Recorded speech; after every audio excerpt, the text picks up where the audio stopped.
ମୁଁ କାଲିଠୁ ଭାବିଥିଲି ଆଜି ପଖାଳ ଖାଇବି, ସେଥିପାଇଁ ଅଧିକା ଭାତ ବସାଇଥିଲି।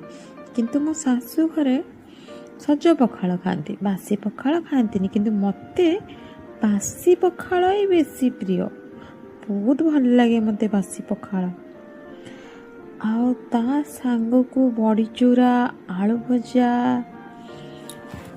କିଛି ବି ଗୋଟେ ଅମଲେଟ୍, ହଁ ଅମଲେଟ୍ ହେଲେ ଚଳିବ।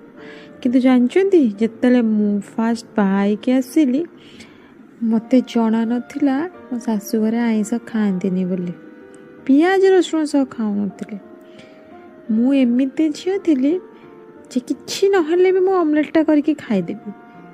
ମୁଁ ଯେତେବେଳେ ଜାଣିଲି ବାହାଘର 2 ଦିନ ପରେ ମୋତେ ଜଣାପଡ଼ିଲା ତାଙ୍କ ଘରେ ଆଇଁଷ ଖାଆନ୍ତିନି, ପିଆଜ ରସୁଣ ଖାଆନ୍ତିନି, ମୋ ପାଦ ତଳୁ ମାଟି ଖସି ଯାଇଥିଲା।